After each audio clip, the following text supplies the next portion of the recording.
Amazon Haul is Amazon's dedicated storefront for ultra-low-priced cheap items. But the real question is, can you find D&D stuff on Amazon Haul? Well, I tried, and here's what I found. Also, please note, apparently the stock constantly changes, and the discounts also change. Pretty much all of the items that I show here all have different prices, and most of the nicer stuff is no longer available. But this will give you a good idea what's available on there if you choose to spend 45 minutes doing keyword searches for Dungeons & Dragons, tabletop, wargaming, and similar terms. So I'm selling a bunch of my extra stuff. I thought, hey, I could buy these cheap stickers and then throw them in when I'm selling stuff on Amazon, and maybe could use stickers for events that I run where I run D&D games. I don't know. I'll tell you, it was an impulse buy, but it took me down a damn rabbit hole. I expected generic stickers, but what I found was a bunch of stickers that came from online retailers like TeePublic. I'm just assuming some company has some sort of deal where they can sell overstock in bulk. Because, for example, this one sticker here, this is just some dude's logo for his art page. And other ones are just, it's weird. I don't know about the licensing either. Did Larry Elmore approve this? So while a lot of these stickers are neat, I really hope it is some sort of overstock deal and not some sort of third shift thing.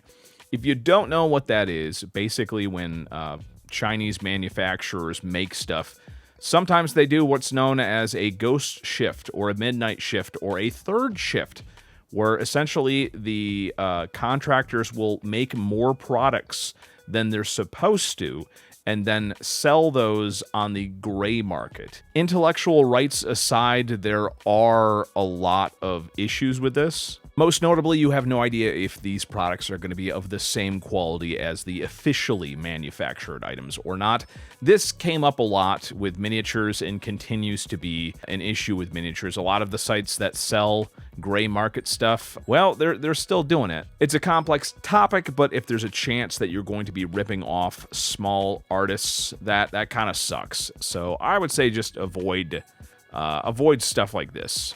Next up is an acrylic display for $332. Generally speaking, these go for around $6 to $10 for the little cheap ones like this, but this was okay, easy to assemble, and these things are perfect if you have a miniature collection that you want to display, but you have regular bookshelves. Bookshelves are tall, so to get the most amount of miniatures in your bookshelf, you definitely need some of these tiered display things.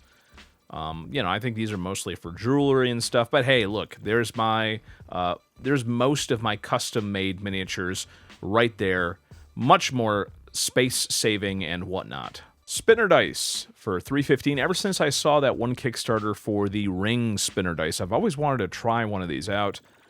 And yeah, boy, can't get more basic than this. On one side, it has the D20 and other dice, and on this side, it has this dice, and you can just put it right on the table and spin it, and eventually you will get your numbers. Yeah, kind of neat, but I feel I almost wasted $3. Dice are better. Cheap brushes, oh my goodness. I love these because I teach painting classes. These are okay. Most of these are just going to kind of be the same. The biggest issue with these is that they're not going to last. They're artificial. The ones with the wooden handles are better. It's sometimes tough to tell if you're going to get wooden handles or plastic handles, but yeah, decent price for this. Packing tape, I mean, what do you want me to tell you, brother? Packing tape is good when it's the sturdy kind. These small rolls are usually more expensive, but it's very convenient to have around. Here's a familiar brand name, Q Workshop Dice. I really like the big number dice. When you roll on the table and you can immediately tell. I legit rolled a 20 here.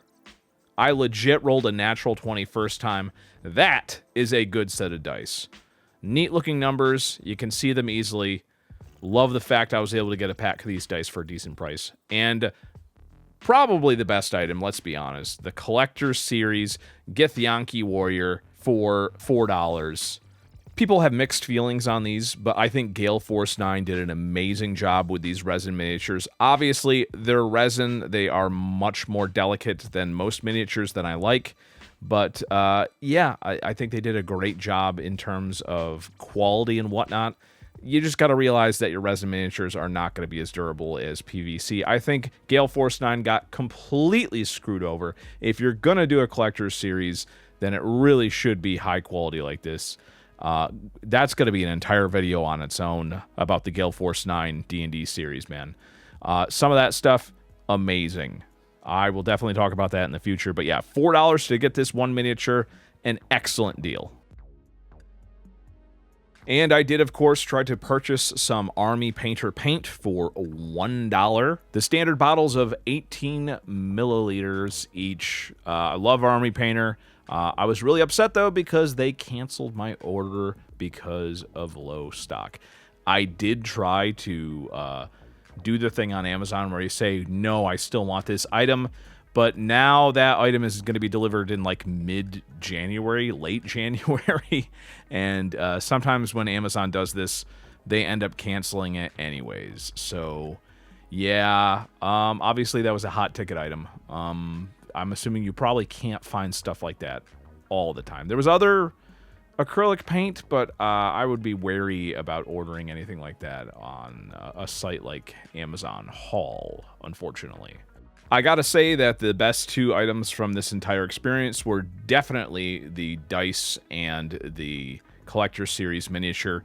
$7.50 for these two items is an incredible deal. However, you really should take into account that I did have to spend 45 minutes searching search terms to find these items. Yeah, I don't know. Mixed feelings about all this. I think that I don't really want to strongly suggest anybody use Amazon Haul, given the fact that the best deals were canceled on me because of low stock. So that's a little bit disappointed, but let me know what you think in the comments below. I know that some of the best deals that I've gotten off the internet have always come from independent retailers like Miniature Market, Cool Stuff and Company, and places like that, Game Castle sometimes. Online stores that have a physical store that they operate from, so they're not strictly online businesses, but they're they're physical stores that have an online component. That's really where the best deals that I've ever had come from. And Amazon, it's a little bit of hit and miss. Sometimes in these weird economic times, you got to use it. Other people don't like Amazon. I'd really like your feedback. Let me know what you think in the comments below.